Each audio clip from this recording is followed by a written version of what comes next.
Que l'Esprit Saint, le Père des pauvres, illumine notre intelligence et notre cœur afin de nous conduire à la vérité tout entière. Amen. Livre de l'Exode, chapitres 21 à 23, le livre de l'Alliance.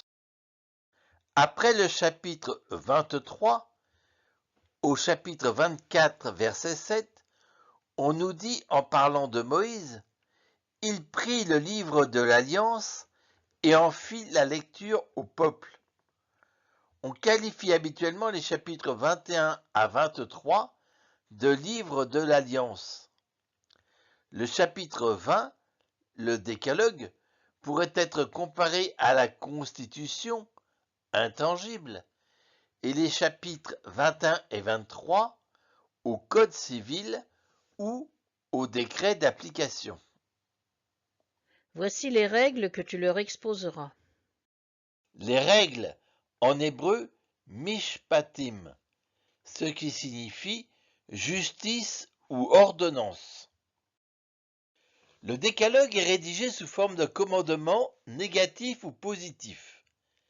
Les décrets des chapitres 21 et 22 sont les décrets d'application sous forme casuistique, quand, si, en développant le décalogue de façon concrète. Exemple, honore ton père et ta mère. Décret, Celui qui frappe son père ou sa mère sera mis à mort. Celui qui maudit son père ou sa mère sera mis à mort. tu ne commettras pas de meurtre. Décret, Qui frappe un homme à mort sera mis à mort. Mais s'il n'a pas traqué sa victime, si Dieu l'a mise à portée de sa main, je te fixerai un lieu où il pourra se réfugier. Mais quand un homme est en rage contre son prochain, au point de le tuer par ruse, tu l'arracheras même de mon autel pour qu'il meure. tu ne commettras pas de vol. Décret, Si un voleur surpris de nuit en délit d'effraction est frappé à mort, les siens ne pourront pas le venger. Mais si le soleil était levé, la vengeance du sang s'exercera. l'ensemble du décalogue et des décrets formant la loi de Moïse. Le Deutéronome. Le nom grec de ce livre signifie la seconde loi. Il ne s'agit pas en fait d'une seconde loi, mais d'une seconde formulation attribuée à Moïse à la fin de son existence, avant l'entrée en terre promise, même si la rédaction finale est plus tardive. Si l'Exode présente la loi brute, le Deutéronome explicite la loi. Il la transforme en amour et l'obéissance en relation vivante avec Dieu. C'est pourquoi ce livre est cité à maintes reprises par Jésus, par exemple au moment des tentations. Il t'a fait sentir la faim et il t'a donné à manger la manne, cette nourriture que ni toi ni tes pères n'aviez connue, pour que tu saches que l'homme ne vit pas seulement de pain, mais de tout ce qui vient de la bouche du Seigneur. Vous ne mettrez pas à l'épreuve le Seigneur votre Dieu, comme vous l'avez fait à Massa. C'est l'Éternel ton Dieu que tu dois adorer, c'est lui que tu dois servir, c'est par son nom que tu dois jurer. Le Deutéronome est pour Jésus le cœur spirituel de la fidélité à Dieu. Et au chapitre 5 du Deutéronome, on peut lire, verset 29, « Si seulement ils avaient à cœur de me craindre et de garder mes commandements chaque jour, pour leur bonheur et celui de leurs fils, à jamais. » de garder mes commandements. Dans le contexte du Deutéronome, le commandement est d'abord une parole donnée par Dieu qui oriente la vie. C'est ensuite une alliance, pas une simple loi, alliance entre Dieu et Israël. Les garder, c'est rester en relation avec Dieu, comme un fils avec son père. Garder les commandements signifie écouter, accueillir et vivre selon cette relation d'alliance. Si seulement ils avaient un cœur à me craindre. Garder les commandements demande un cœur transformé, pas seulement une obéissance extérieure. Et saint Augustin affirme à propos de la loi, La loi a été donnée pour que l'on cherche la grâce. La grâce a été donnée pour que la loi soit accomplie. Le commandement, ou la loi, montre ce qui est bon, mais sans un cœur transformé, il reste extérieur. Il faut une grâce intérieure pour réellement le garder. Et à propos de la crainte, saint Grégoire le Grand explique: la crainte parfaite de Dieu naît de l'amour. Et quand l'amour est venu, la crainte servile disparaît. Il y a une crainte extérieure, peur du châtiment par exemple, mais la vraie crainte est intérieure, liée à l'amour. C'est cette crainte-là qui permet de garder vraiment les commandements. Le commandement montre le chemin, mais seul le cœur transformé permet de le suivre. Pour leur bonheur, littéralement pour qu'ils soient heureux. Le commandement n'est pas opposé à la liberté. Il est donné comme un chemin de vie et de bonheur durable. Observer les commandements est une béatitude, ce que confirme Basile de Césarée. Les commandements de Dieu sont donnés pour nous conduire à la vie bienheureuse. Mais toi, reste ici près de moi. Je vais te dire tous les commandements, les décrets et les ordonnances que tu leur enseigneras, pour qu'ils les mettent en pratique dans le pays que je leur donne en possession. Mais toi, reste ici près de moi.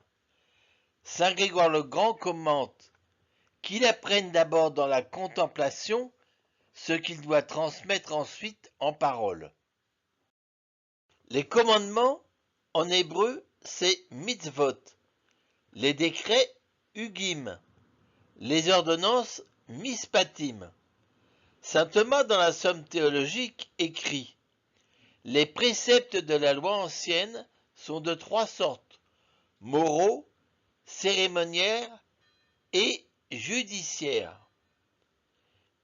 Et il commente à propos des commandements du décalogue: les préceptes moraux de la loi ancienne appartiennent à la loi naturelle. C'est pourquoi ils demeurent toujours. À propos des décrets, les préceptes cérémoniels ont été institués pour figurer le Christ.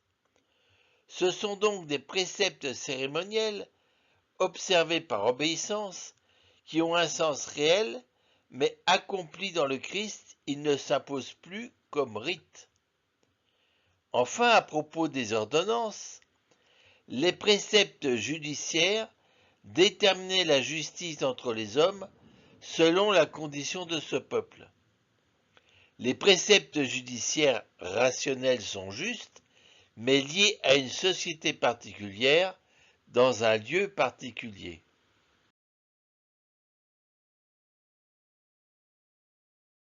Les chapitres 21 et 22 énoncent des ordonnances, et le chapitre 23 des ordonnances et des décrets liturgiques. On rencontre des ordonnances sur des sujets distincts. Tout d'abord, des ordonnances de justice, enracinées dans la dignité humaine, au chapitre 21. Ceci afin de limiter la violence et protéger la personne. À titre d'exemple, au sujet de l'esclavage, le verset 2. Quand tu achèteras un esclave hébreu, il servira durant 6 ans. La 7e année, il pourra s'en aller libre sans rien payer. La 7e année, il pourra s'en aller libre sans rien payer. Alors qu'à l'époque, l'esclavage est généralisé partout, rappelons-nous l'Égypte, l'esclavage ici sera limité dans le temps. Au sujet des crimes capitaux, les versets 22 à 24. Si des hommes, en se battant, heurtent une femme enceinte et que celle-ci accouche prématurément, sans qu'un autre malheur n'arrive, le coupable paiera l'indemnité imposée par le mari avec l'accord des juges. Avec l'accord des juges. Pour cela, il faut des juges qui connaissent les lois. Et selon le Talmud, on dénombre 613 commandements. On comprend l'importance de la rencontre de Moïse avec Jéthro. Mais s'il arrive malheur, tu paieras vie pour vie.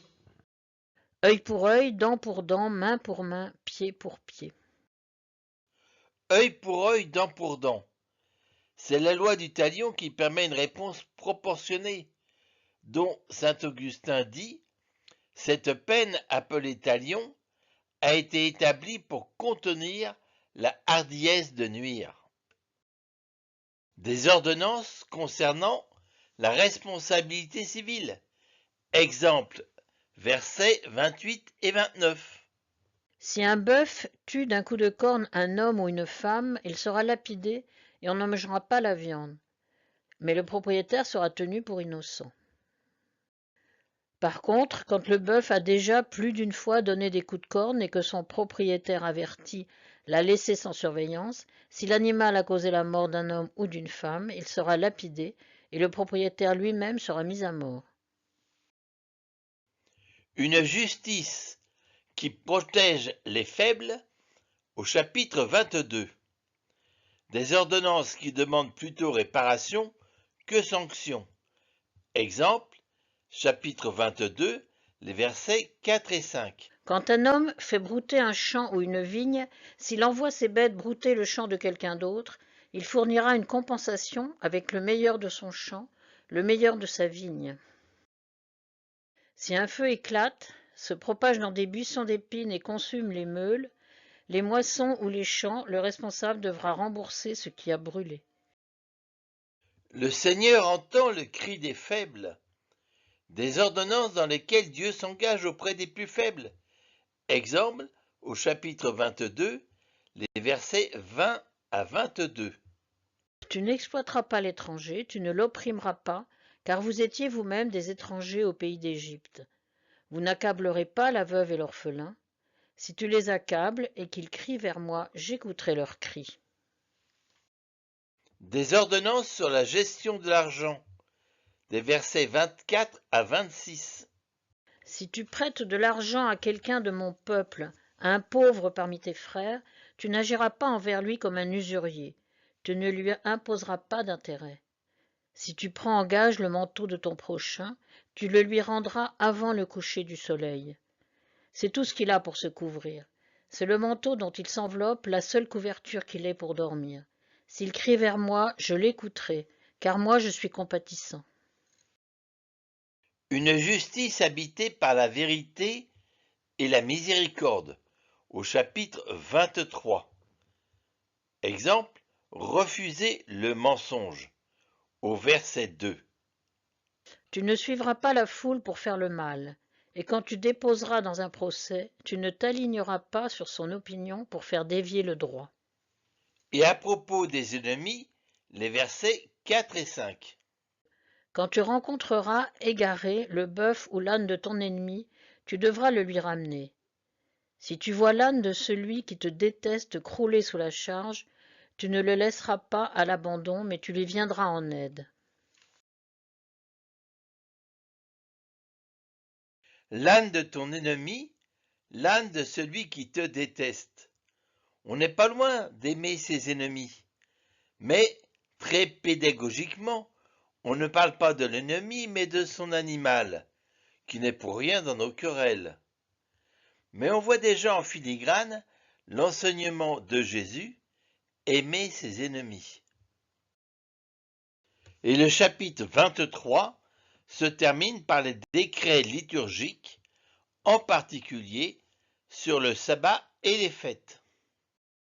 Pendant 6 jours, tu feras ce que tu as à faire, mais le 7e jour, tu chômeras, afin que ton bœuf et ton âne se reposent, et que le fils de ta servante et l'étranger reprennent souffle. Tu me fêteras 3 fois par an. Tu observeras la fête des pains sans levain. Comme je te l'ai ordonné, tu mangeras des pains sans levain pendant 7 jours, au temps fixé du mois des épis, car c'est alors que tu es sorti d'Égypte. On ne paraîtra pas devant ma face les mains vides. La fête des pains sans levain, c'est Pâques, Pécha. Les mains vides, Ce n'est pas une taxe, c'est simplement la reconnaissance que tout ce que donne la terre appartient à Dieu. Tu observeras aussi la fête de la moisson, celle des premiers fruits de ton travail, de ce que tu auras semé dans les champs.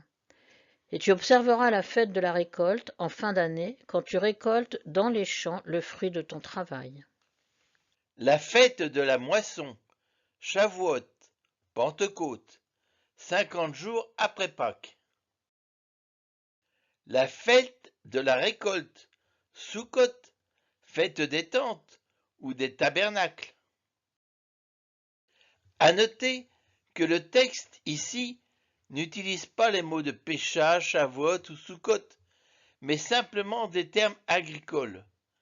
En effet, la loi s'adresse ici à un peuple qui va devenir sédentaire et cultivateur. Le livre de l'Alliance regarde vers l'avenir, la terre promise, plutôt que vers le passé immédiat, le désert. Après les ordonnances et les décrets, le livre de l'Alliance, c'est-à-dire les chapitres 21 à 23, se conclut par un discours prophétique et exhortatif. On ne parle plus de ce que l'homme doit faire pour son prochain, mais de ce que Dieu va faire pour son peuple. Je vais envoyer un ange devant toi pour te garder en chemin et te faire parvenir au lieu que je t'ai préparé. Un ange? Mais qui est cet ange? Le verset suivant nous renseigne. Respecte sa présence, écoute sa voix. Ne lui résiste pas, il ne te pardonnerait pas ta révolte, car mon nom est en lui. Car mon nom est en lui. C'est une formule très forte. Cet ange a un statut unique. Il agit au nom de Dieu, avec son autorité, et engage Dieu lui-même. Pour les Juifs, il est distinct de Dieu, et certains commentateurs l'identifient à Michel. Pour les pères de l'Église, ils voient une figure du Verbe, dès saint Justin martyr, qui s'appuie sur l'apparition du buisson ardent. Celui qui parle à Moïse dans le buisson est appelé à la fois ange et Dieu. Il est appelé ange parce qu'il annonce ce qui vient du Père, mais il est Dieu parce qu'il est fils de Dieu. En effet, on peut lire dans Exode 3, « L'ange du Seigneur lui apparut dans la flamme d'un buisson en feu », et un peu plus loin, Dieu l'appela du milieu du buisson. Mais on avait déjà rencontré cet ange lors de la traversée de la mer des roseaux. L'ange de Dieu qui marchait en avant d'Israël se déplaça et marcha à l'arrière. La colonne de nuée se déplaça depuis l'avant-garde et vint se tenir à l'arrière. Mais si tu écoutes parfaitement sa voix, si tu fais tout ce que je dirai, je serai l'ennemi de tes ennemis et l'adversaire de tes adversaires. Mon ange marchera devant toi. Il te fera rencontrer de nombreux peuples. L'Amorite, le Hittite, le Périzzite,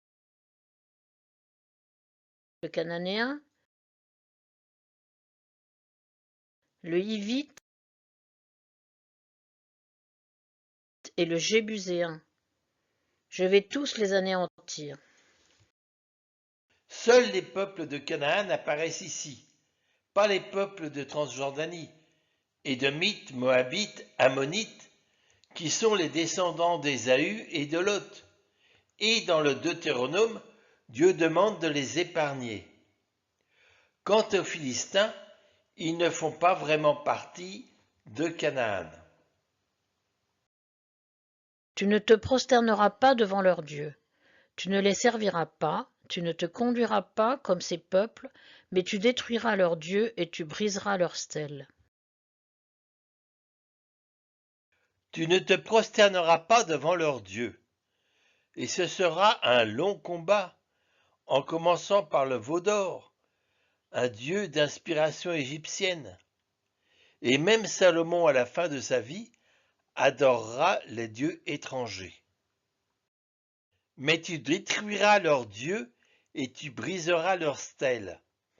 Là aussi ce sera un long combat, durant la période des juges, puis des rois. Si contre, une gravure montrant Gédéon, le destructeur de stèles, surnommé Yérubbaal, que Baal se défende. Vous servirez le Seigneur votre Dieu. Il bénira ton pain et ton eau, et j'écarterai de toi la maladie. Il bénira ton pain et ton eau, et j'écarterai de toi la maladie. Et si le peuple est fidèle, sa fidélité sera assortie de nombreuses promesses. Aucune femme de ton pays n'aura de fausses couches ou ne sera stérile, et je laisserai s'accomplir le nombre de tes jours. Fertilité et longévité au sens littéral et au sens analogique. La fidélité à Dieu engendre de bonnes œuvres. La stérilité peut représenter une vie sans fruit spirituel. La fausse couche étant l'image d'une œuvre commencée mais abandonnée.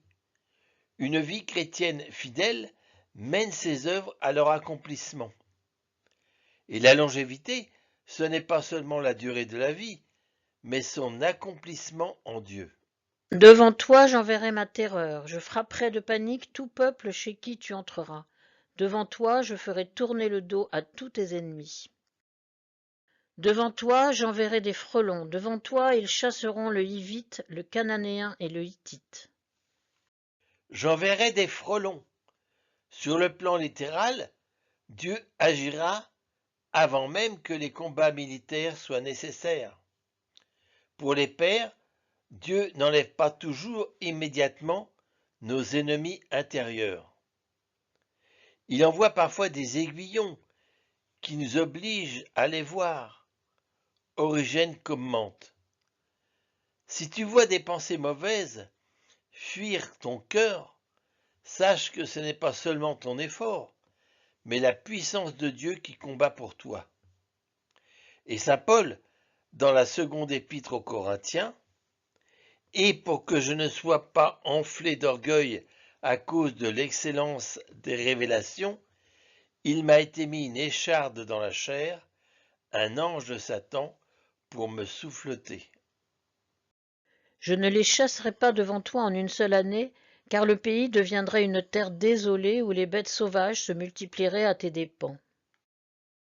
Une terre désolée où les bêtes sauvages se multiplieraient à tes dépens. Sur le plan analogique, une âme vidée mais non remplie de Dieu devient vulnérable. La nature a horreur du vide. D'où le danger de l'ascèse pour l'ascèse, qui peut éliminer les passions, mais remplir d'orgueil si elle n'est pas remplie par Dieu. Dieu ne libère pas seulement l'homme du mal, il cherche à remplir ce vide par une présence vivante, car le vide est une étape dangereuse, jamais une fin. Et Jésus l'explique bien dans saint Matthieu, au chapitre 12. Quand l'esprit impur est sorti de l'homme, il parcourt des lieux arides en cherchant où se reposer et il ne trouve pas.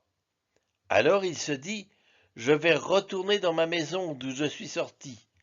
En arrivant, il la trouve inoccupée, balayée et bien rangée. Alors il s'en va.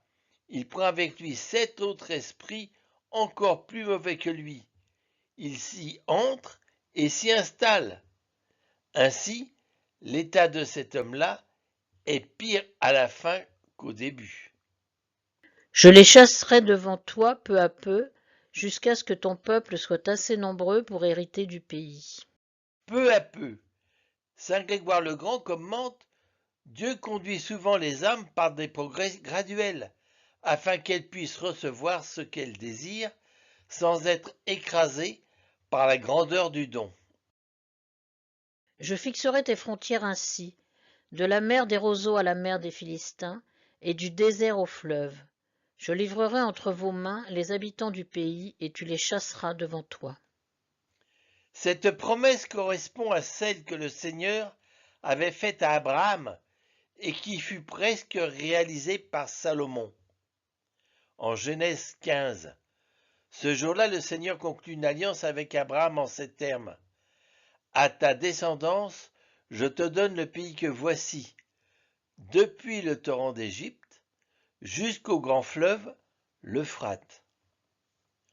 Pour Rachi, Dieu a fixé les limites précises à la terre promise, et cette donation est réelle, même si elle n'est pas encore pleinement réalisée dans l'histoire. Quant à saint Augustin, il nous dit « Cette terre de Canaan était la figure d'une autre patrie où les saints doivent vivre éternellement. » Tu ne concluras pas d'alliance avec eux ni avec leur Dieu. Alliance est un mot qui en français, comme en hébreu ou en grec, revêt plusieurs significations. Il y a l'alliance avec un grand A. Israël est le peuple de l'alliance. Alliance entre Abraham et Elohim, entre Moïse et Yahweh, ou Adonai. Et la nouvelle alliance avec Jésus qui fait de nous des fils. Alliance avec un petit A. Il y a les alliances de paix, comme celle entre Jacob et Laban, décrite en Genèse 44. Maintenant donc, allons, concluons une alliance, moi et toi, et qu'il y ait un témoin entre moi et toi. Ou l'alliance entre Aaron et Jéthro, en Exode 18. Il y a les alliances matrimoniales. Déjà, Abraham avait envoyé son serviteur dans sa parenté pour ramener une femme à Isaac. Mais la loi énoncée au Deutéronome 7 a pour préambule « Quand le Seigneur te fera entrer dans le pays dont tu vas prendre possession », et c'est le même contexte qu'Exode 23, 32. « Tu ne contracteras point d'alliance avec elle, tu ne contracteras pas de mariage avec elle, tu ne donneras pas ta fille à leur fils. » Pourtant, bien qu'Israël ne soit pas encore entré en terre promise, on lit dans le livre des Nombres au chapitre 25, Israël alla habiter Chittim, et le peuple commença à se livrer à la prostitution avec les filles de Moab. Elles invitèrent le peuple au sacrifice offert à leur Dieu. Le peuple mangea, et il se prosterna devant leur Dieu. Et en terre promise, le juge Samson se laisse séduire par Dalila, une femme vraisemblablement philistine. Et plus tard, à l'époque des rois, Salomon épousera de nombreuses femmes païennes. Le roi Akab épousera Jézabel, une sidonienne.